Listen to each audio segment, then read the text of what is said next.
Well, it's Friday, and that means it's time to take a look at some weekend entertainment options. Joining us now is Chris Bumbray, managing editor of JoBlo.com. Hi, Chris. Hey, Maya. So let's start with a new film out in theaters about the man hailed as the king of rock and roll. Let's take a quick look.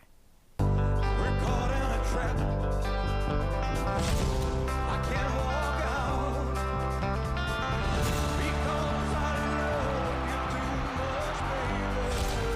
There's been a lot written and a lot said, but never from my side of the story.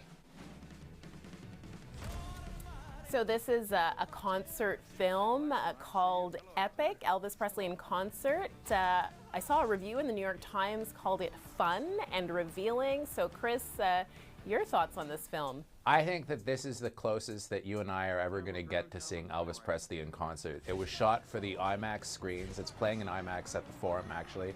And it's directed by Baz Luhrmann, who did the Elvis biopic a couple of years ago with Austin Butler.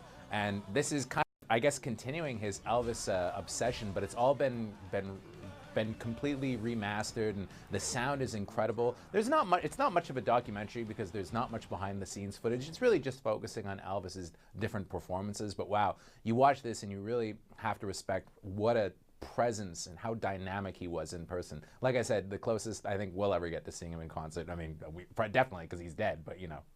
You know what I'm talking about. yeah, I get it. Figure of speech.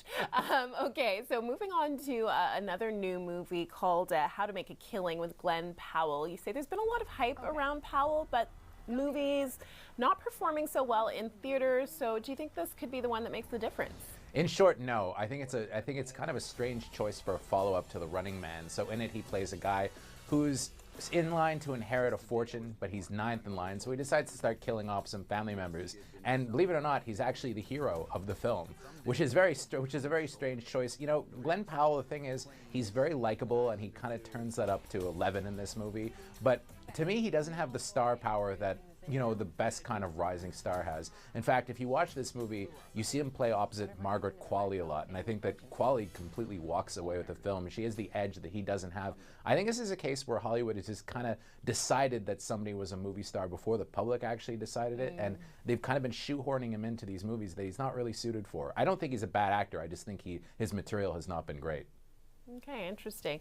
So making it more local now, Chris Ramsey and Jesse Michaels are in town with a show at the Rialto tonight. Tell us more about that.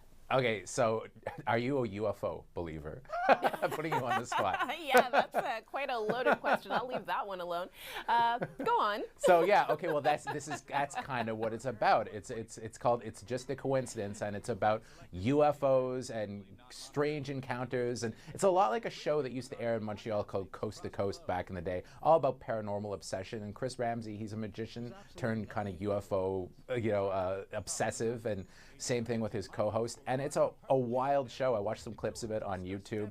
It's been very popular. It's played all over North America. Now it's in Montreal. It's the kind of show to go to if you have any interest in all in things like time travel, UFOs, and you believe in this kind of fringe stuff. Then this is going to drive you crazy, because it really is the kind of show that is designed to convince skeptics. That said, I am a skeptic myself, so it would have to be a pretty good show to move the needle for me. But apparently it is quite good. Okay, we'll take your word for it. Last but not least, just quickly before we wrap up, it's the Lunar New Year, so we've seen a lot of activities throughout the course of the week, and there are more this weekend in Chinatown. Yes, that park in Chinatown is going to be full of stuff happening on Saturday and Sunday, including a lion dance. And if you haven't seen a lion dance before in person, you really should check it out. I mean, you know, Montreal's Chinatown is such a vibrant community, and it's nice to see them, you know, celebrating the Chinese New Year in a way that everybody can participate in. That's great. Beautiful images up there on the screen. It does look very colorful, and I'm sure it would be great for families as well. So thank you, Chris. We appreciate it. As always, have a great weekend. My pleasure, Maya. Thank you for having me.